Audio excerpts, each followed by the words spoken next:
প্রবাসের সময়ের সঙ্গে আছি আমি শামীমা শাম্মী। আওয়ামী লীগের পতাকা তলে কেউ বিক্ষোভ করলে আইনের মুখোমুখি করার হুঁশিয়ারি দিয়েছেন প্রধান উপদেষ্টার প্রেস সচিব শফিকুল আলম। জুলাই হত্যাকাণ্ডের বিচার না হওয়া পর্যন্ত দলটিকে কোনো কর্মকাণ্ড চালাতে দেয়া হবে না বলেও সাফ জানান তিনি। নৃশংস হত্যাযজ্ঞের ৬ মাস না যেতেই কি করে দলটি কর্মসূচি ঘোষণা করে এমন প্রশ্ন তুলেছেন জাতীয় নাগরিক কমিটির মুখ্য সংগঠক সার্জিস আলম। এছাড়া বিএনপি, বিপ্লবী ওয়ার্কার্স পার্টি সহ বিভিন্ন দলের নেতারা আওয়ামী লীগকে প্রতিহতে একাট্টা থাকার ঘোষণা দিয়েছেন। মঙ্গলবার রাতে সামাজিক যোগাযোগ মাধ্যমে ফেব্রুয়ারি মাসে আওয়ামী লীগের কর্মসূচি ঘোষণার পর রাজনৈতিক অঙ্গনে শুরু হয়েছে আলোচনা সমালোচনা। দলটির পতাকা তলে অবৈধভাবে কেউ বিক্ষোভ করলে তাকে আইনের মুখোমুখি করা হবে বলে হুঁশিয়ারি উচ্চারণ করেছেন প্রধান উপদেষ্টার প্রেস সচিব শফিকুল আলম। ফরেন সার্ভিস একাডেমিতে ব্রিফিংয়ে তিনি বলেন, সংস্কার কমিশনগুলোর চূড়ান্ত রিপোর্টের ভিত্তিতেই ফেব্রুয়ারিতে আগামী নির্বাচনের সম্ভাব্য তারিখ ঘোষণা করা হবে। যতদিন না তাদের লিডারশিপকে ট্রায়ালের মধ্যে আনা হচ্ছে, যতদিন না তাদের অ্যাকাউন্টেবিলিটির মধ্যে আসছে, ততদিন তাদের কোনো প্রোটেস্ট করতে দেওয়া হবে না। ফেব্রুয়ারি মাসের মাঝ বরাবর সমস্ত রিফর্মের রিপোর্টগুলো পাওয়ার পরে কনসেনসাস কমিশন কাজ করবেন। বিপ্লবে গণহত্যার ৬ মাস না যেতেই কিভাবে আওয়ামী লীগ কর্মসূচি দেয় এমন প্রশ্ন তুলেছেন জাতীয় নাগরিক কমিটির মুখ্য সংগঠক সার্জিস আলম। রাজধানীতে এক অনুষ্ঠানে তিনি বলেন, শেখ হাসিনা দেশে ফিরলে তাকে ফাঁসিতে ঝুলতে হবে। খুনি হাসিনা বাংলাদেশে আসবে, তবে এসে সে আগে বিচারের মঞ্চে দাঁড়াবে, এরপর ফাঁসির মঞ্চে দাঁড়াবে। এদিকে দলটির কর্মসূচিকে গণবিরোধী উল্লেখ করে প্রতিহতে মাঠে থাকার ঘোষণা দিয়েছেন বিভিন্ন রাজনৈতিক দলের প্রতিনিধিরা। বুধবার জাতীয় প্রেস ক্লাবে রাষ্ট্র সংস্কার আন্দোলন নামে একটি সংগঠনের বৈঠকে এ ঘোষণা দেন বক্তারা। ১৬ বছরের অপকর্মের বিচার না হওয়ায় আওয়ামী লীগ কর্মসূচি ঘোষণার সাহস পেয়েছে বলে মন্তব্য করেন বিপ্লবী ওয়ার্কার্স পার্টির সাধারণ সম্পাদক সাইফুল হক। আর বিএনপি চেয়ারপারসনের উপদেষ্টা জহিরুদ্দিন স্বপন বলেন, আওয়ামী লীগের কর্মসূচি মোকাবেলায় রাজনৈতিক দলগুলোর সঙ্গে জনগণও সজাগ রয়েছে। যাদের বিচার হওয়া দরকার, আইসিটি ট্রাইব্যুনালে যারা এখন বিচারের মুখোমুখি গণহত্যার জন্য ১৬ বছরের যে অপরাধ এই দেশ এবং তার জনগণের বিরুদ্ধে, যে অপরাধের সুনির্দিষ্ট বিচার হওয়া দরকার, তারা আবার ফিরে আসতে চান, এটা এক ধরনের ঔদ্ধত্যের বহিঃপ্রকাশ। আওয়ামী লীগের যে কোনো পদক্ষেপকেই শুধু বিএনপি নয়, বাংলাদেশের শুধু রাজনৈতিক বিভিন্ন দল নয়, আমি মনে করি যে আপামর জনগণই সেদিকে নজর রাখছেন। ভারতে বসে কর্মসূচি ঘোষণা শেখ হাসিনার বালখিল্যতা বলেও উল্লেখ করেন বক্তারা। ভারত সরকারকে বলবো ওনাকে ভালো চিকিৎসা দেন, কারণ ওনার মানসিক চিকিৎসার খুব দরকার। শফিক মুন্সি, সময় সংবাদ, ঢাকা। অন্তর্বর্তী সরকারকে সঠিক পথে আনতে আন্দোলনের ইঙ্গিত দিলেন বিএনপির স্থায়ী কমিটির সদস্য সালাউদ্দিন আহমেদ। বলেন, ৫ আগস্ট নির্বাচন দিয়ে স্মরণীয় রাখতে পারে সরকার। মুক্তিযুদ্ধের সঙ্গে অন্য কিছুর তুলনা করা ঠিক হবে না বলেও মত তার। এদিকে বিএনপির বিরুদ্ধে বিভিন্ন মহল ষড়যন্ত্রে লিপ্ত জানিয়ে দলের ভারপ্রাপ্ত চেয়ারম্যান তারেক রহমান নেতাকর্মীদের ঐক্যবদ্ধ থাকার আহ্বান জানিয়েছেন। আগামী জাতীয় নির্বাচন কবে হবে এ নিয়ে আলোচনা যুক্তিতর্ক চলছে রাজনৈতিক মহলে। চলতি বছরের মধ্যেই ভোট আয়োজনের দাবি অনেক রাজনীতিকের। বুধবার জাতীয় প্রেস ক্লাবে বাংলাদেশ জার্নালিস্ট অ্যাসোসিয়েশনের অনুষ্ঠানে যোগ দেন বিএনপির স্থায়ী কমিটির সদস্য সালাউদ্দিন আহমেদ। নির্বাচন বিলম্বের কারণ জনগণের কাছে তুলে ধরার আহ্বান জানিয়ে ৫ আগস্ট স্মরণীয় রাখতে সেদিন জাতীয় ভোট আয়োজনের দাবি জানান তিনি। আমরা যদি এই সরকারকে সফল হতে দিতে চাই, তাহলে সরকারকে গাইড করার জন্য, পরিচালনা করার জন্য আমাদেরকে যথেষ্ট সমালোচনা করতে হবে। এমনকি আমাদেরকে সড়কে আন্দোলনও করতে হতে পারে সরকারকে সঠিক রাস্তায় নিয়ে আসার জন্য। গণহত্যার দায়ে শুধু শেখ হাসিনা নয়, সংগঠন হিসেবে আওয়ামী লীগেরও বিচার দাবি করেন সালাউদ্দিন আহমেদ। নির্বাচিত হওয়ার জন্য যদি বিভিন্ন কৌশলে সরকারের সমস্ত শক্তিকে প্রয়োগ করতে হয়, সেটা ফেসিবাদকে আবার দোষারোপ করে কি লাভ হবে তাহলে? এদিকে ৩১ দফা বাস্তবায়ন ও জনসম্পৃক্ততা নিয়ে খুলনা বিভাগে যশোর, ঝিনাইদহ ও নড়াইল জেলা বিএনপির কর্মশালা অনুষ্ঠানে ভার্চুয়ালি যুক্ত হয়ে বিএনপির ভারপ্রাপ্ত চেয়ারম্যান তারেক রহমান বলেন, জনগণের আস্থা ধরে রাখতে সবচেয়ে বড় দায়িত্ব বিএনপির। আওয়ামী লীগ রাষ্ট্রের প্রতিটি ব্যবস্থাকে ভেঙে চুরে ধ্বংস করে গেছে বলেও মন্তব্য এই শীর্ষ নেতার। বিএনপির বিরুদ্ধে বিভিন্ন মহল বিভিন্নভাবে কিন্তু তৈরি হচ্ছে, প্রোপাগান্ডা ছড়াচ্ছে, এরই মধ্যে আমরা সেগুলো দেখতে পাচ্ছি। প্রোপাগান্ডা ছড়াচ্ছে, শত্রুপক্ষ বলেন বা প্রতিপক্ষ বলেন, সেগুলো তারা করবেই। দেশের সংকটকালীন মুহূর্তে বিএনপি এসে দাঁড়িয়েছে, দেশের মানুষ বিএনপির উপরে আস্থা রেখেছে। প্রতিটি নেতাকর্মীর দায়িত্ব হচ্ছে এই আস্থাকে ধরে রাখা। তারেক রহমান বলেন, ৩১ দফা বাস্তবায়নের মাধ্যমে স্বৈরাচারী সরকারের সব নির্যাতনের প্রতিশোধ নেওয়া হবে। আমি যে প্রশ্নটি এখন কামরুজ্জামান মামুন, সময় সংবাদ, ঢাকা। নয়াদিল্লিতে আসন্ন বিজিবি বিএসএফ মহাপরিচালক পর্যায়ের বৈঠকে গুরুত্ব পাবে সীমান্ত হত্যা বন্ধ ও কাঁটাতারের বেড়া ইস্যু।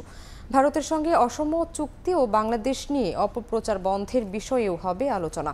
সচিবালয়ে কথা বলেছেন স্বরাষ্ট্র উপদেষ্টা জাহাঙ্গীর আলম চৌধুরী। বৈঠক শেষে বিজিবি মহাপরিচালক জানান, আলোচনায় বাংলাদেশের স্বার্থ সংশ্লিষ্ট বিষয়ে ভারতকে কোনো ছাড় দেয়া হবে না।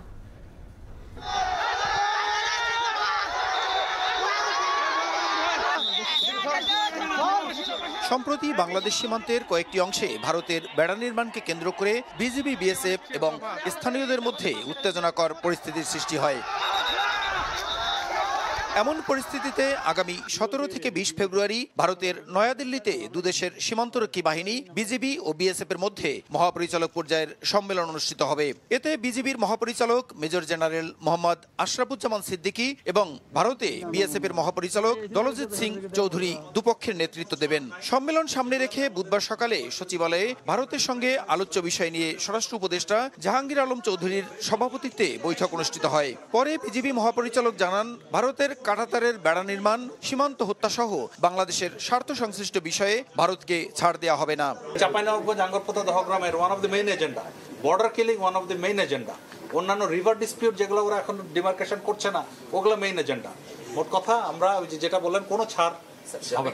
স্বরাষ্ট্র উপদেষ্টা বলেন, দুদেশের শূন্যরেখার ১৫০ গজের মধ্যে নিয়ম মেনে বেড়া নির্মাণ, ভারতের গণমাধ্যমে বাংলাদেশ নিয়ে মিথ্যাচার বন্ধ, অভিন্ন নদীর পানি প্রত্যাহারের ইস্যু আলোচনায় গুরুত্ব পাবে। সাথে একটা চুক্তি আছে, হলো ইটিপি আর একটা হলো এসটিপি। এখানে আমাদের একটু হয়তো আগে যারা চুক্তি করছে ওইটা ইটিপি অবলিগ এসটিপি দিয়ে দিছে, ওইটার মধ্যে হওয়া উচিত ছিল শুধু ইটিপি। এটার জন্য হয়তো আমাদের একটা চেঞ্জ, তাদের সাথে হয়তো আমাদের আলোচনা হবে। বিজিবি বিএসএফ মহাপরিচালক পর্যায়ে সম্মেলনে ভারতের সঙ্গে বাংলাদেশের সম্পর্কে আস্থা ফিরিয়ে আনার বিষয়টি সবচেয়ে গুরুত্ব দেওয়া হবে বলেও জানান উপদেষ্টা। এই নদীগুলি প্রসূন আশিস, সময় সংবাদ, ঢাকা। বাংলাদেশ সীমান্তে কাঁটাতারের বেড়া দিতে জমি অধিগ্রহণের অনুমতি দিয়েছে ভারতের পশ্চিমবঙ্গ সরকার। নদিয়া জেলার করিমপুরে এই বেড়া নির্মাণ করা হবে। এরই মধ্যে জেলা কমিটিকে অনুমতি দিয়েছে মমতার মন্ত্রিসভা। এজন্য প্রয়োজনীয় অর্থ দেবে ভারতের কেন্দ্রীয় সরকার। জমি অধিগ্রহণের পর সীমান্তরক্ষী বাহিনী বিএসএফকে তা হস্তান্তর করা হবে। সীমান্তে কাঁটাতারের বেড়া দেয়া নিয়ে বাংলাদেশ ভারতের মধ্যে সম্প্রতি উত্তেজনা দেখা দেওয়ার পর এই সিদ্ধান্ত নিল তৃণমূল সরকার।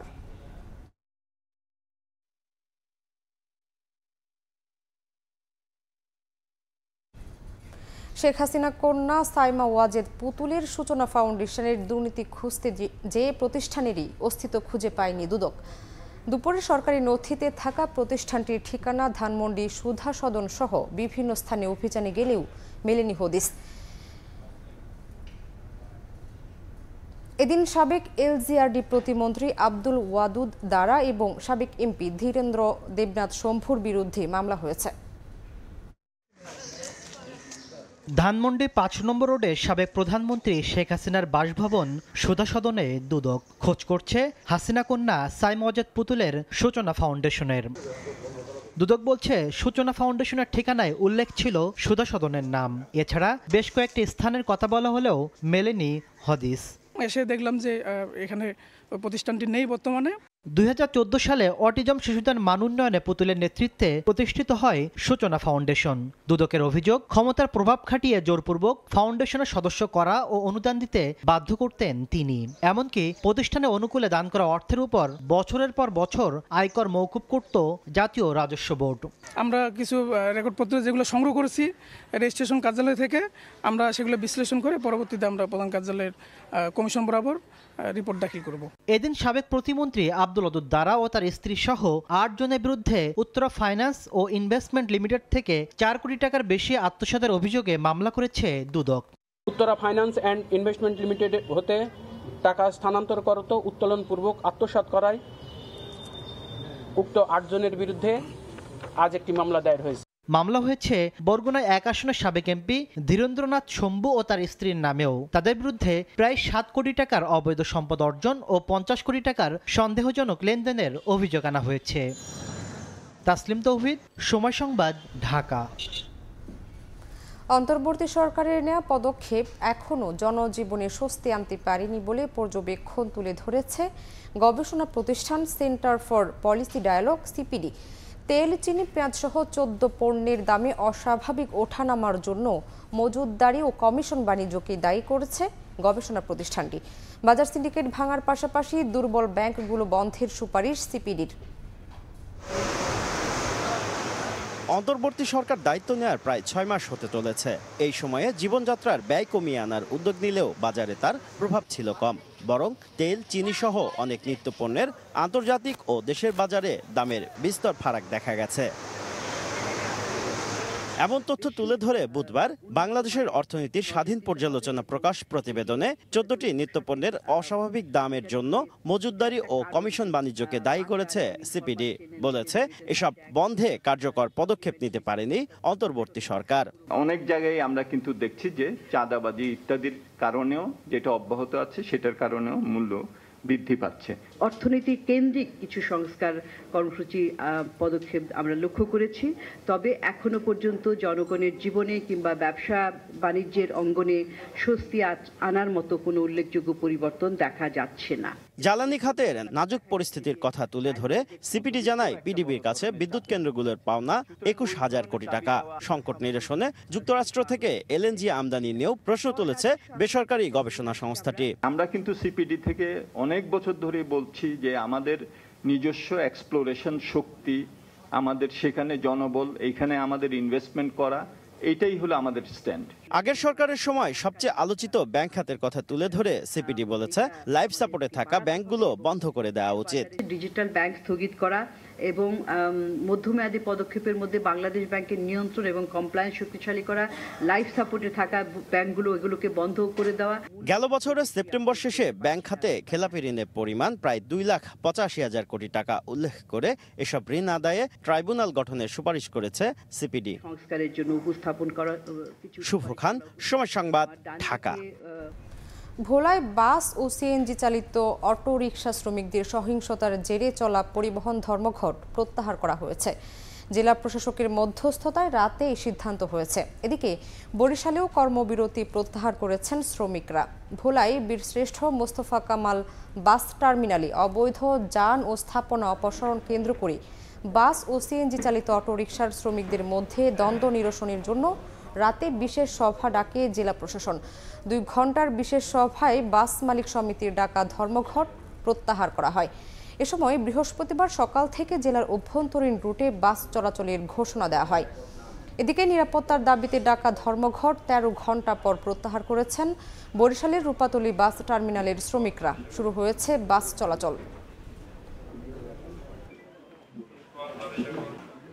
প্রশাসনের সাথে আমাদের যে আলাপ হয়েছে সেই অনুযায়ী আমাদের ধর্মঘট আমরা প্রত্যাহার করলাম। একটা সুষ্ঠু সমাধান হয়েছে, আমরাও আমাদের জায়গায় ফিরে আসছি, আমাদের একটা স্থান হয়েছে। সিএনজি মালিকদেরকে আমরা একটি জায়গা দিয়েছি এবং বাস মালিক সমিতি তাদের পৌরসভার যে বাস স্ট্যান্ড আছে ইজারাকৃত সেইখানে তারা থাকবে এই শর্তে, এবং তারা ভবিষ্যতে আর কোনো ঝামেলা করবে না, তারা শান্তিপূর্ণভাবে থাকবে। আমরা 2 পক্ষের সাথে কথা বলেছি, কথা বলে তাদের 2 পক্ষের কিছু দাবি দেওয়া ছিল, বিশেষ করে ভাড়া সংক্রান্ত এবং আচরণগত কিছু বিষয় ছিল, এগুলো আমরা অ্যাড্রেস করছি এবং তাদেরকে আশ্বস্ত করেছি যে ভবিষ্যতে আমাদের এই ধরনের কোনো সমস্যা হবে না।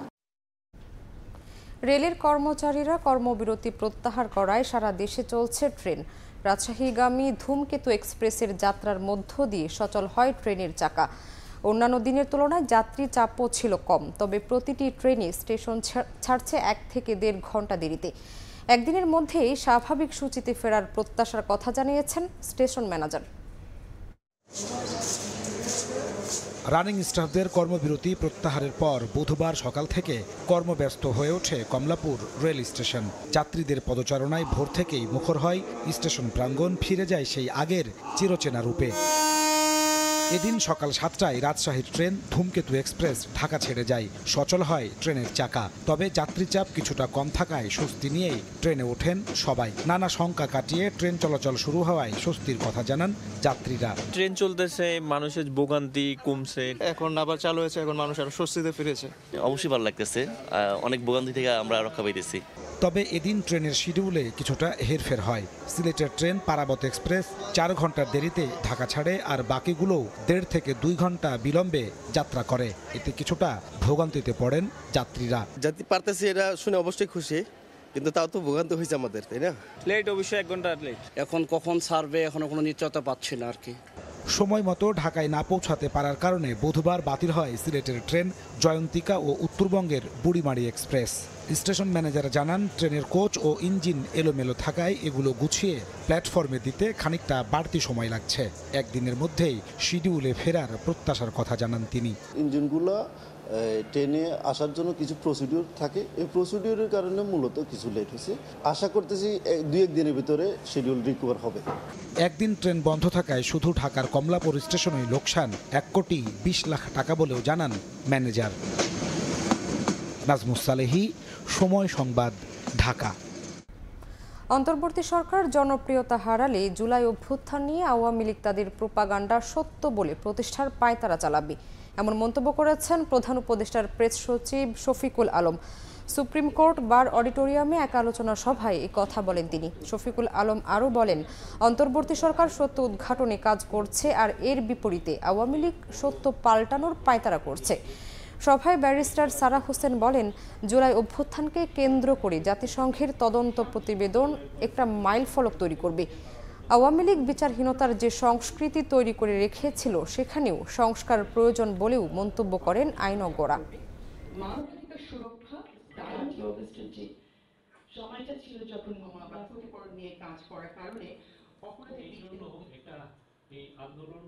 এই গভর্নমেন্ট, আমি বলবো, আপনারা অনেকে ক্রেডিট কোড দিতে চান না, but they are doing right work. তারা যে একটা প্যানেল করেছেন ইনকোয়ারি, এই এনফোর্স ডিসঅ্যাপিয়ারেন্সের, এটা আপনারা ভাবছেন যে 2 দিনে হবে, 2 দিনে হবে না, এটা অনেক দিন লাগবে। আওয়ামী লীগ তো তার ন্যারেটিভ দিচ্ছে, সে মনে করছে যে সে আবার এই গভর্নমেন্ট বা এই সামনে কোনো গভর্নমেন্ট যদি আনপপুলার হয়ে যায়, সে তখন তার ন্যারেটিভটাকে ইম্পোজ করবে। ওইটাই সত্য। আমরা যেটা বলছি, আমরা যেটা দেখছি, বা 6000 ভিডিও দেখে যে 15 মিনিটের ভিডিওটাকে নির্যাস করা হচ্ছে, সেটা সত্য না। জাতিসংঘ থেকে যে তদন্ত করা হয়েছিল জুলাই অগস্টের ঘটনা নিয়ে, তাদের প্রতিবেদন আশা করি আমাদের কাছে চলে আসবে। বাকি পৃথিবী বোঝার একটা সুযোগ পাবে বাংলাদেশে কি হয়েছিল। দেশের ব্যাংক খাতে টাকা চুরি আকস্মিক কোনো ঘটনা নয়, এতে সর্বোচ্চ পর্যায়ের সমর্থন ছিল বলে মন্তব্য করেছেন পররাষ্ট্র উপদেষ্টা। বিকেলে পররাষ্ট্র মন্ত্রণালয়ে এপোস্টিক কনভেনশন বাস্তবায়নের প্রথম ধাপের উদ্বোধনী অনুষ্ঠানে কথা বলেন তিনি। আমাদের ব্যাংকগুলো থেকে যে টাকা চুরি হয়েছে, এটা কিন্তু ঘটনাক্রমে হয়নি, এটা সর্বোচ্চ পর্যায় থেকে এটাকে এনকারেজ করা হয়েছিল বলে কিন্তু পেরেছে। পত্রপত্রিকায় উঠেছে, সবাই বলি করছে যে অমুক ব্যাংকটাকে ধ্বংস করে দেওয়া হচ্ছে। যখন আপনার একজন ট্যাক্সি ড্রাইভার টাকা পয়সা ফেরত দেয়, অটোমেটিক্যালি কিন্তু আপনার ইমেজ করে। আপনার এমপি যখন দুর্নীতি দায়ে জেলে যায় আরেক দেশে গিয়ে, আপনার ইমেজ রক্ষা করা সেখানে খুব কঠিন। তো আমি যেটা বলবো সেটা হলো যে আমাদের সার্বিকভাবে আমরা যা করবো সেটাই আমাদের ইমেজ হবে। সুনামগঞ্জের জগন্নাথপুর উপজেলায় 106 জনকে অনিয়মের মাধ্যমে ভোটার করার প্রমাণ পেয়েছে ইসি। এজন্য প্রতিজন থেকে নেওয়া হয়েছে লাখ টাকার বেশি।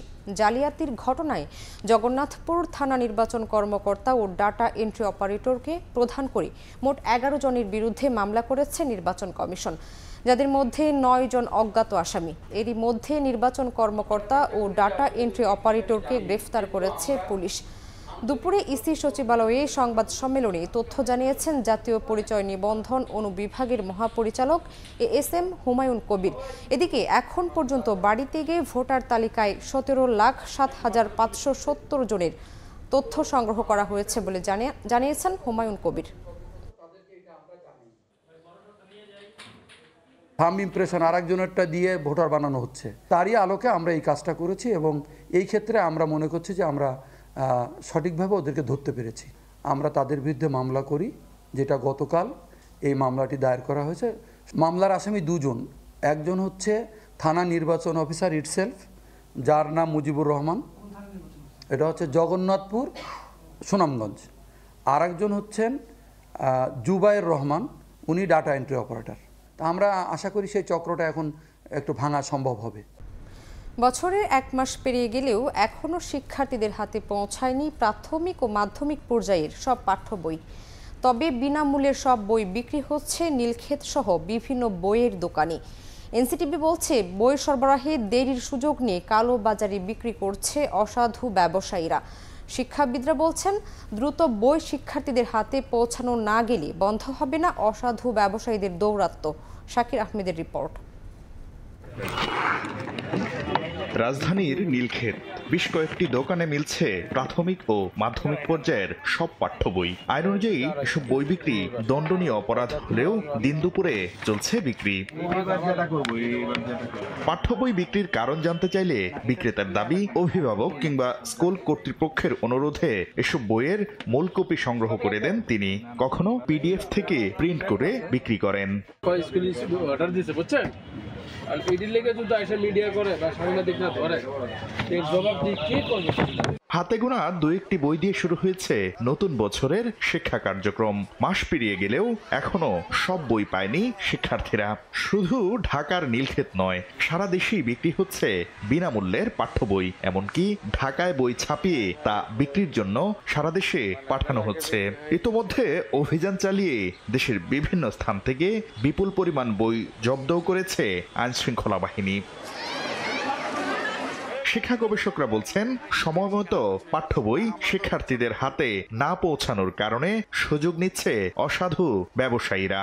যারা দায়িত্বে আছেন তাদের দূরদৃষ্টিতার অভাব এবং যে তারা আসলে তারা যে এই কাজটাতে মানে পুরোপুরি দক্ষ না, এটা আসলে যে এক ধরনের ব্যর্থতার প্রমাণ দিলেন। খুব দ্রুত পাঠ্যপুস্তকের ব্যবস্থা করা দরকার শিক্ষার্থীদের জন্য। এনসিটিভি বলছে, কিছু কিছু প্রেস মালিক সঠিক সময়ে এনসিটিভিকে বই সরবরাহ না করে তা কালোবাজারে বিক্রি করছে। জড়িতদের বিরুদ্ধে নেওয়া হবে ব্যবস্থা। কিছু কিছু অসাধু প্রিন্টার এবং কিছু কিছু অসাধু ব্যবসায়ী এই কাজটি করছে। তো আমরা এগুলোর ব্যাপারে আমাদের গোয়েন্দা সংস্থাগুলি কাজ করছে, এনএসআই, ডিজিএফআই, তারা কাজ করছে। এছাড়া দ্রুতই শিক্ষার্থীদের হাতে সব বই পৌঁছাতে মনিটরিং ব্যবস্থা জোরদার করা সহ বেশ কিছু উদ্যোগ নেয়ার কথা জানিয়েছেন এনসিটিভির চেয়ারম্যান। শাকির আহমেদ, সময় সংবাদ, ঢাকা। বিশ্ব ইজতেমার ময়দানে এবার প্রতিটি খিত্তায় থাকবে সাদা পোশাকি পুলিশ। ড্রোন ক্যামেরায় পর্যবেক্ষণ সহ 5 স্তরের নিরাপত্তা বলয় তৈরি করা হয়েছে। বুধবার দুপুরে মাঠ পরিদর্শন করে কথা জানান পুলিশ প্রধান। এদিকে প্রায় 100% প্রস্তুতি সম্পন্ন হলেও এখনও ছোটখাটো কিছু কাজ করছেন আগত মুসল্লিরা। জীবন সায়ান্নে পৌঁছেছেন অনেক আগেই, কমেছে শারীরিক শক্তিও। তারপরও দমে যাননি 80 বছরের আব্দুল হায়াত। পরকালে লাভের আশায় এভাবে 1 সপ্তাহের বেশি সময় ধরে স্বেচ্ছাশ্রম দিচ্ছেন ইজতেমার ময়দানে। তার মতো নানা বয়সী ধর্মপ্রাণদের শ্রমে 160 একরের ময়দান এখন প্রায় প্রস্তুত বিশ্ব ইজতেমার মহা কর্মযজ্ঞের জন্য। ময়দানটাকে যে সাজানো হয়েছে এটা আল্লাহ তাআলার খাস মেহেরবানি। বুধবার সকালে টঙ্গীর তুরাগ তীরের ময়দান পরিদর্শন করেন পুলিশের প্রধান বাহারুল ইসলাম। খুঁটিনাটি বিষয় পর্যবেক্ষণের পর জানান, প্রতি বছরের মতো এবারও নেওয়া হয়েছে নিশ্ছিদ্র নিরাপত্তা ব্যবস্থা। 5টি সেক্টরে ভাগ করে আমরা নিরাপত্তা সাজিয়েছি। 16টি ওয়াচ টাওয়ার থাকবে এবং সেই ওয়াচ টাওয়ার থেকে আমরা নিরাপত্তা ডিউটি দেখব, বাইনোকুলার দিয়ে আমরা দেখব। যে কোনো ধরনের নাশকতা কিংবা যে কোনো ধরনের ইল মোটিভ, আমার বিশ্বাস আমরা আপনাদের সহযোগিতা, আবারও বলি আপনাদের সহযোগিতা আমরা এগুলো মোকাবেলা করতে পারবো। 31 জানুয়ারি থেকে শুরু হয়ে 5 ফেব্রুয়ারি পর্যন্ত চলবে 6 দিনের প্রথম পর্বের 2 দফার বিশ্ব ইজতেমা। আর একদিন পরেই আল্লাহু আকবার ধ্বনিতে মুখরিত হবে 160 একরের টঙ্গীর তুরাগ তীর। আগামীতে সকল ভেদাভেদ ভুলে ঐক্যের মহাসম্মেলন ঘটবে এই ইজতেমাকে কেন্দ্র করে, এমনটি প্রত্যাশা সারা দেশ থেকে আসা স্বেচ্ছাশ্রম দেয়া আগত ধর্মপ্রাণদের। তোহা খান তামিম, সময় সংবাদ, টঙ্গী, গাজীপুর। বায়ু দূষণ প্রতিরোধে পরিবেশ অধিদপ্তরে হটলাইন নম্বর চালুর পরামর্শ দিয়েছেন পরিবেশ, বন ও জলবায়ু পরিবর্তন উপদেষ্টা সৈয়দা রিজওয়ানা হাসান। এর মাধ্যমে এলাকা ভিত্তিক অভিযোগ দ্রুত সমাধান করা যাবে বলেও জানান তিনি। বুধবার দুপুরে পরিবেশ অধিদপ্তর আয়োজিত এক কর্মশালায় তিনি এসব কথা বলেন। এ সময় বায়ু দূষণ কমাতে বিশ্ব ব্যাংকের সহায়তায় একটি প্রকল্প বাস্তবায়ন করা হবে বলে জানান সৈয়দা রিজওয়ানা হাসান। এ প্রকল্পের অধীনে রাজধানী সহ দেশের বিভিন্ন শহরের যানজট কমানো সহ পরিবেশ রক্ষায় নানামুখী উদ্যোগ নেওয়া হবে বলেও জানান তিনি। বায়ু দূষণ কমাতে 5 থেকে 10 বছর আগে কার্যকরী উদ্যোগ নিলে অবস্থা এতটা খারাপ হতো না উল্লেখ করে তিনি আরও বলেন, পরিবেশ ঠিক না থাকলে কাজে আসবে না কোনো উন্নয়ন প্রকল্প। নগরবাসী আগামী 1 বছরের মধ্যেই সরকারের নেওয়া প্রকল্পের সুফল পাবেন বলেও আশ্বস্ত করেন সৈয়দা রিজওয়ানা হাসান। তাহলে আজকে এই অবস্থায় আমাদের পড়তে হবে না।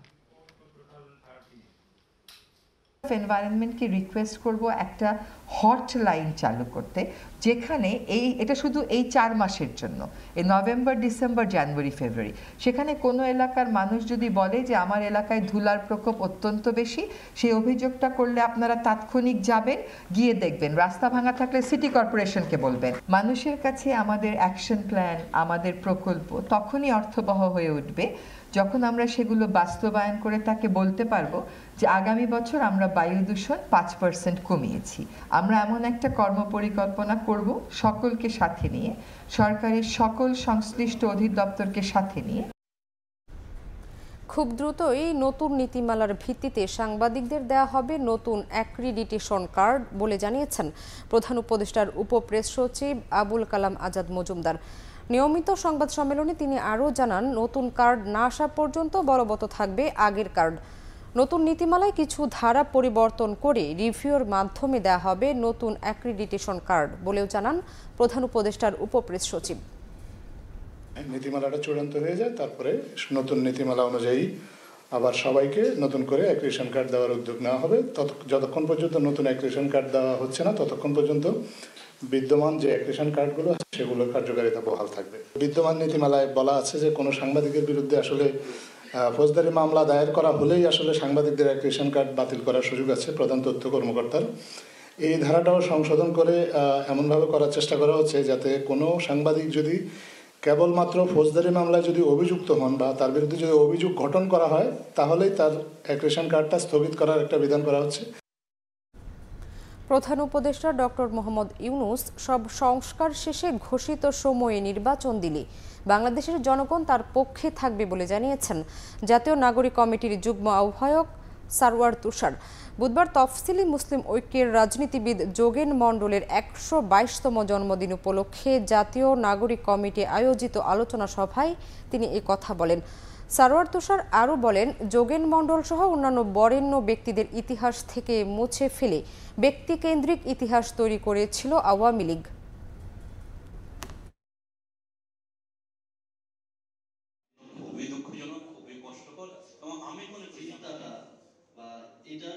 ডক্টর মোহাম্মদ ইউনূস তিনি একজন বিশ্ববরেণ্য ব্যক্তিত্ব, তিনি আছেন এবং তার মধ্য দিয়ে আমরা যদিও তার মধ্যে নানা সময় নানা টানাপোড়েন দেখতে পাচ্ছি, কারণ আমাদের রাজনৈতিক দলগুলো তো তাদের বড়ই তাড়াহুড়া এবং তারা সংসদ নির্বাচনের জন্য যা একটা বিতিকিচ্ছির অবস্থা করছে, তবু আমরা মনে করি যে ডক্টর মোহাম্মদ ইউনূস নিজের প্রতি জাস্টিস করতে হবে তাকে।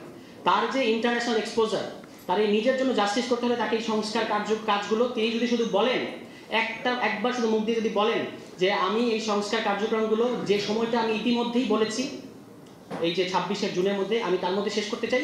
আমি চাই বাংলাদেশের ছাত্ররা, বাংলাদেশের জনগণ আমার পক্ষে থাকুক, বাংলাদেশের সমস্ত জনগণ আপনার পক্ষে থাকবে। তখন কারা সংসদ নির্বাচনের পক্ষে রাস্তায় নামে জনগণের ধাওয়ায় তারা আবার ঘরে ফিরতে বাধ্য হবে। সাতক্ষীরায় ইউনিয়ন কমিটির সম্মেলন নিয়ে বিএনপির দুপক্ষের সংঘর্ষ হয়েছে, এতে আহত হয়েছেন অন্তত 10 জন। সমাবেশ নিষিদ্ধ সহ এলাকায় 144 ধারা জারি করেছে প্রশাসন। সকালে আসারশুনির বেউলা এলাকায় বধুহাটা ইউনিয়ন বিএনপির ত্রিবার্ষিক সম্মেলন অনুষ্ঠিত হয়।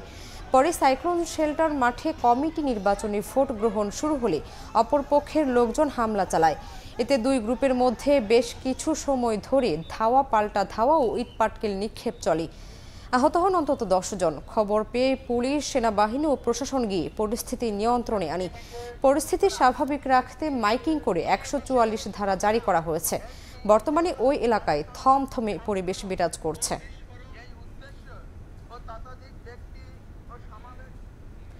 ঢাকা বিশ্ববিদ্যালয় ছাত্র সংসদ ডাকসু নির্বাচনে গঠনতন্ত্র সংশোধনের 4টি প্রস্তাবনা দিয়েছে বাংলাদেশ ছাত্র ইউনিয়ন। বুধবার ঢাকা বিশ্ববিদ্যালয়ের মধুর ক্যান্টিনে এক সংবাদ সম্মেলনে এই প্রস্তাবনা তুলে ধরেন সংগঠনের সদস্যরা। বলেন, ডাকসু নির্বাচনের মাধ্যমে বিশ্ববিদ্যালয়ে সকল শিক্ষার্থীর ভোটাধিকার নিশ্চিত করতে হবে। এ সময় ধর্মভিত্তিক সংগঠন ও শিক্ষার্থী নিপীড়নের সঙ্গে জড়িতদের নির্বাচনে প্রার্থী হওয়ার সুযোগ বাতিল করারও দাবি জানানো হয়। এছাড়া সংবাদ সম্মেলনে প্রস্তাব করা হয় নির্বাচনের কয়েকটি পূর্ব শর্ত।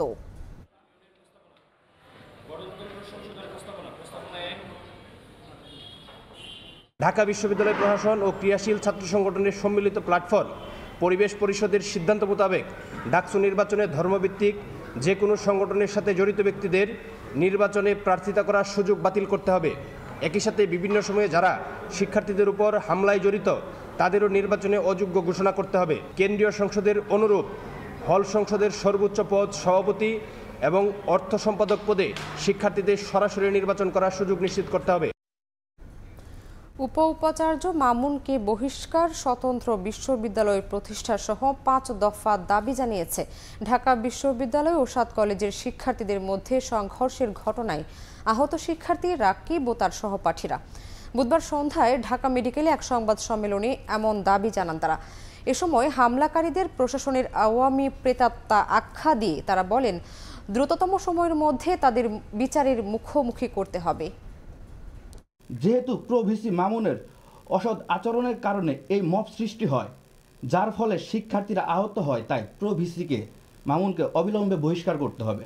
পরিকল্পিতভাবে হত্যার উদ্দেশ্যে সকল আইন শৃঙ্খলা বাহিনী এবং প্রশাসনের ঊর্ধ্বতন আওয়ামী প্রেতাত্মা হামলায় পরিকল্পনা করে আগামী 24 ঘন্টার মধ্যে তাদের আইনের আওতায় এনে দৃষ্টান্তমূলক বিচার করতে হবে। ঢাকা বিশ্ববিদ্যালয়ের সঙ্গে সরকারি 7 কলেজের দ্বন্দ্ব ও উপাচার্য ইস্যুতে সংশ্লিষ্টদের সঙ্গে বৈঠক করেছেন 7 কলেজের শিক্ষার্থীদের একটি প্রতিনিধি দল। বুধবার সন্ধ্যায় ঢাকা বিশ্ববিদ্যালয়ের প্রশাসনিক ভবনে ভার্চুয়াল ক্লাসরুমে ওই বৈঠকে উপস্থিত ছিলেন ঢাকা বিশ্ববিদ্যালয়ের উপাচার্য ও ঢাকা কলেজের অধ্যক্ষ সহ সংশ্লিষ্টরা। বৈঠক শেষে শিক্ষার্থীরা জানান, ঢাকা বিশ্ববিদ্যালয়ের সঙ্গে সরকারি 7 কলেজের দ্বন্দ্ব ও উপাচার্য ইস্যুতে একটি ফলপ্রসূ আলোচনা হয়েছে।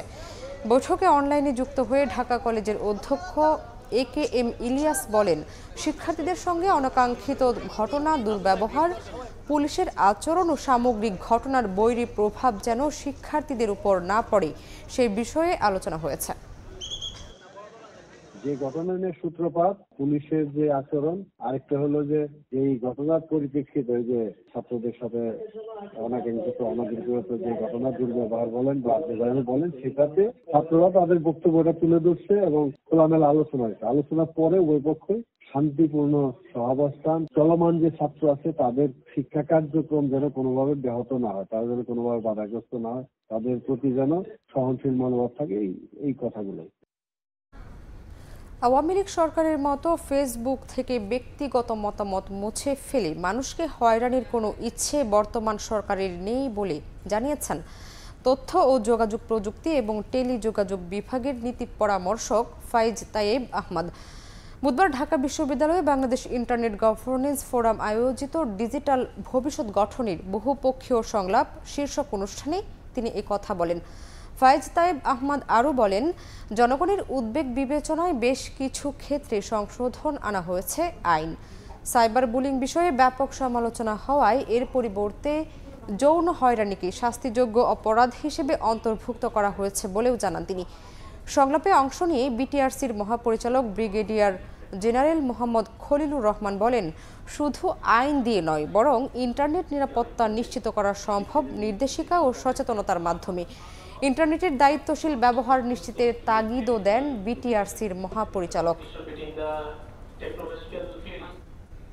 সরকার পতনের পর বেক্সিমকোর মতো শিল্প প্রতিষ্ঠানের করুণ পরিণতির জন্য ঋণ নির্ভরতায় দায়ী বলে মনে করেন পরিকল্পনা উপদেষ্টা ওয়াহিদুদ্দিন আহমদ। বলেন, বিগত দিনে অর্থনীতি নিয়ে ভুল তথ্য উপস্থাপন করায় বিভ্রান্তি তৈরি হয়েছে। ভবিষ্যতে এর জন্য যাতে মাসুল গুনতে না হয় সেজন্য আইন তৈরি করা হচ্ছে। 2013 সালে দেশে মোট আর্থিক প্রতিষ্ঠান ছিল ৭৮,১৮,৫৬৫টি। বর্তমানে তা বেড়ে দাঁড়িয়েছে ১,১৮,৭৭,৩৬৬টিতে। বাংলাদেশ পরিসংখ্যান ব্যুরো BBS প্রকাশিত অর্থনৈতিক শুমারি 2024-এর প্রাথমিক প্রতিবেদনে এ তথ্য উঠে এসেছে। প্রতিবেদন প্রকাশ উপলক্ষে বুধবার BBS মিলনায়তনে আয়োজিত অনুষ্ঠানে অংশ নিয়ে বাংলাদেশ উন্নয়ন গবেষণা প্রতিষ্ঠান BIDS এর সাবেক মহাপরিচালক বলেন, বিগত দিনে ভুল তথ্যের কারণে বিভ্রান্তি তৈরি হয়েছে অর্থনীতিতে। দ্রুত এই ত্রুটি দূর করার তাগিদ দেন তিনি। BBS ওনাদের মতো করে একটা অ্যানালিসিস করবেন, একটা রিপোর্ট দেবেন এবং এখান থেকে আমরা অনেক জিনিস পাবো, কিন্তু হয়তো সব জিনিস পাবো না। এ সময় পরিকল্পনা উপদেষ্টা বলেন, আগামীতে দেশের অর্থনীতি যেন ভুল তথ্যের বলি না হয় সেজন্য আইন করছে সরকার। রাজনৈতিকভাবে ইনফ্লুয়েন্সড হয় কিনা, হয়তো বটেই হতো, সব আমলেই বেশি কম। আমার এই জন্য আমরা একটা পরিসংখ্যান আইন তৈরি করছি। সরকার পতনের পর বেক্সিমকোর মতো শিল্প প্রতিষ্ঠানের করুণ পরিণতির জন্য ঋণ নির্ভরতাকে দায়ী করেন তিনি। রাতারাতি বড় হওয়া, ধনী হওয়া যে শিল্প গোষ্ঠী, এদের হিসাব করে এদের তো এখন অচল হয়ে যাচ্ছে, তাদের শ্রমিকরাই আন্দোলন করছে। তাদের আর্থিক হিসাব থেকে দেখা গেল যে কিছুই নাই। প্রতিবেদনের তথ্য, গেল এক দশকে উৎপাদনশীল খাতের প্রবৃদ্ধি কমেছে 15.38%, তবে সেবা খাতে প্রবৃদ্ধি হয়েছে 91%। সাইফুল ইসলাম, সময় সংবাদ, ঢাকা। বাংলাদেশ জাতীয়তাবাদী দল বিএনপির চেয়ারপারসন বেগম খালেদা জিয়ার সুস্থতা কামনা করে লন্ডনে দোয়া মাহফিল হয়েছে। তারেক জিয়ার প্রজন্ম দল ইউকের প্রতিষ্ঠা বার্ষিকী উপলক্ষে আয়োজিত মাহফিলে অংশ নেন স্বেচ্ছাসেবক দল ও যুক্তরাজ্য শাখা বিএনপির নেতাকর্মীরা। পরে এক সভা আয়োজন করা হয়। এ সময় বক্তারা বলেন, খালেদা জিয়াকে অন্যায়ভাবে জেলে রেখেছিলেন শেখ হাসিনা। তাকে প্রয়োজনীয় চিকিৎসা না দিয়ে হত্যা চেষ্টা করা হয় বলেও অভিযোগ করেন নেতাকর্মীরা। বিএনপি চেয়ারপারসন বেগম খালেদা জিয়ার শারীরিক সুস্থতা নিশ্চিত হলেই তার দেশে ফেরার বিষয়ে সিদ্ধান্ত নেওয়া হবে বলে জানিয়েছেন তার ব্যক্তিগত চিকিৎসক ডাক্তার AZM জাহিদ হোসেন। যুক্তরাজ্য যুবদলের উদ্যোগে আরাফাত রহমান কোকুর মৃত্যুবার্ষিকী উপলক্ষে দোয়া মাহফিলে অংশ নিয়ে সাংবাদিকদের তিনি একথা বলেন। ডাক্তার জাহিদ বলেন, বেগম জিয়ার শারীরিক সুস্থতা নিশ্চিত হলেই তার দেশে ফেরার বিষয়ে সিদ্ধান্ত নেওয়া হবে। এ সময় বিএনপির ভারপ্রাপ্ত চেয়ারম্যান তারেক রহমানও মায়ের সঙ্গে দেশে ফিরবেন কিনা প্রশ্নে তিনি সাংবাদিকদের বলেন, সার্বিক পরিস্থিতির ওপর নির্ভর করবে দুজন একই সঙ্গে দেশে ফিরবেন কিনা। ওনার বেশ কিছু পরীক্ষা আমরা করিয়েছি যেগুলো এখানেও সম্ভব হয় নাই, সেগুলো ওনারা করিয়েছেন। সেগুলোর রিপোর্ট কিন্তু কয়েকটা আমরা এখনো আজকেও পাইনি। কাজে সেগুলো সব পাওয়ার পরবর্তীতেই সিদ্ধান্ত হবে যে উনি কত দ্রুততার সঙ্গে বাংলাদেশে ফেরত যাবেন। সবকিছু মিলিয়েই পরিস্থিতি বলে দিবে কখন উনি ইনশাআল্লাহ ফেরত যাবেন। এবং আমরা খুবই আশাবাদী অতি দ্রুত জনাব তারেক রহমান, আমাদের ভারপ্রাপ্ত চেয়ারম্যান, বাংলাদেশ জাতীয়তাবাদী দল ইনশাআল্লাহ বাংলাদেশে ফেরত যাবেন। সৌদি আরবে দক্ষ কর্মী পাঠাতে নতুন উদ্যোগ গ্রহণ করেছে বাংলাদেশ সরকার, যা ভবিষ্যতে সৃষ্টি করবে বিপুল পরিমাণে কর্মসংস্থানের সুযোগ। মঙ্গলবার রিয়াদে বাংলাদেশ দূতাবাস আয়োজিত এক মত বিনিময় সভায় এই বিষয়ে আলোচনা করেন আইন, বিচার ও সংসদ বিষয়ক মন্ত্রণালয়ের উপদেষ্টা আসিফ নজরুল। তিনি বলেন, সৌদি আরবের ভিশন 2030-এর আওতায় বিভিন্ন মেগা প্রকল্পে বিপুল সংখ্যক বিদেশি কর্মীর শ্রমবাজার সৃষ্টি হয়েছে। এই শ্রমবাজারে নিজেদের কর্মী পাঠানোর জন্য বিভিন্ন দেশের প্রতিনিধিরা সৌদি আরবের সঙ্গে দ্বিপক্ষীয় চুক্তিসহ বিভিন্ন উদ্যোগ গ্রহণ করেছে। পাশাপাশি বাংলাদেশের দক্ষ কর্মীদের আগ্রহী করতে সরকার নিয়মিত শ্রম মেলা ও সেমিনারের মাধ্যমে দুই দেশের সম্পর্ক জোরদারের চেষ্টা করছে। অবশ্যই আসবেন, আপনার দেশের জন্য আপনি চলে এসে দেশের উপকার করতেছেন, দেশের বেকার সমস্যা কমতেছে, আবার এখান থেকে এসে আপনার পরিবারকে সাপোর্ট করে আরেকটা উপকার করতেছেন, রেমিটেন্স পাঠা আবার আরেকটা উপকার করতেছেন। যারা আপনারা প্রপার চাকরি পাবেন তাদের তো নিজের জন্য উপকার, পরিবারের জন্য, দেশের জন্য, কিন্তু একটু খোঁজ খবর নিয়ে আসতে হবে। যুক্তরাষ্ট্রের কেন্দ্রীয় সরকারকে কয়েক লাখ ফেডারেল কর্মীকে স্বেচ্ছায় পদত্যাগের প্রস্তাব দিয়েছে ট্রাম্প প্রশাসন। পদত্যাগ করলে এসব কর্মীদের আগামী ৮ মাসের বেতন ভাতা দেওয়া হবে। এ সংক্রান্ত একটি ইমেল পাঠিয়ে আগামী ৬ ফেব্রুয়ারির মধ্যে কর্মীদের সিদ্ধান্ত জানাতে বলা হয়েছে। পাশাপাশি প্রস্তাব প্রত্যাখ্যানকারীদের জন্য দেওয়া হয়েছে সতর্কবার্তাও। ক্ষমতায় এলে সরকার পরিচালনার ব্যয় হ্রাসের প্রতিশ্রুতি দিয়েছিলেন মার্কিন প্রেসিডেন্ট ডোনাল্ড ট্রাম্প। সে অনুযায়ী শপথ গ্রহণের পরপরই প্রতিশ্রুতি পূরণে কাজ শুরু করে দিয়েছেন তিনি। এবার যুক্তরাষ্ট্রের কেন্দ্রীয় সরকারের লাখ লাখ কর্মকর্তা কর্মচারীকে স্বেচ্ছায় অবসর নেয়ার প্রস্তাব দিয়েছে ট্রাম্প প্রশাসন। এ বিষয়ে ফেডারেল কর্মীদের কাছে পাঠানো একটি ইমেইলে জানতে চাওয়া হয় তারা সরকারের ডেফার্ড রেজিগনেশন প্রোগ্রামের অংশ হতে চান কিনা। এ বিষয়ে আগামী ৬ ফেব্রুয়ারির মধ্যে তাদের সিদ্ধান্ত জানাতে বলা হয়েছে। যারা পদত্যাগ করতে রাজি তাদের ইমেইলের উত্তর পাঠানোর সময় বিষয়ের ঘরে পদত্যাগ শব্দটি লিখতে বলা হয়েছে। পাশাপাশি নির্ধারিত সময়ের মধ্যে যারা পদত্যাগ করবেন তারা আগামী ৮ মাসের বেতন ও ভাতা পাবেন বলে জানা গেছে। তবে যারা স্বেচ্ছায় পদত্যাগের এই প্রস্তাব গ্রহণ করবেন না তাদের জন্য দেয়া হয়েছে সতর্কবার্তা। ভবিষ্যতে যখন সরকারি ব্যয় কমানোর আরও উদ্যোগ নেওয়া হবে তখন থেকে যাওয়া কর্মীদের ওপর প্রভাব পড়তে পারে বলে জানিয়েছে যুক্তরাষ্ট্র সরকারের মানব সম্পদ বিষয়ক সংস্থা অফিস অফ পার্সোনাল ম্যানেজমেন্ট। এদিকে ডাক বিভাগ, সেনাবাহিনী, অভিবাসন ও জাতীয় নিরাপত্তার কিছু কর্মকর্তা এই প্রস্তাব গ্রহণ করতে পারবেন না বলে জানা গেছে। ট্রাম্প প্রশাসনের আশা 10% বেশি কর্মী তাদের প্রস্তাব গ্রহণ করবেন, অর্থাৎ 20 লাখের বেশি কর্মীদের ভেতর প্রায় 2 লাখ স্বেচ্ছায় পদত্যাগের সিদ্ধান্ত নেবেন। এ প্রকল্পের মাধ্যমে সরকার 10,000 কোটি মার্কিন ডলার বাঁচাতে পারবেন বলে মনে করেন ট্রাম্প প্রশাসনের জ্যেষ্ঠ কর্মকর্তারা। মৌসুমী সাথী, সময় সংবাদ। এ ছিল প্রবাসী সময়। সঙ্গেই থাকুন সময়ের।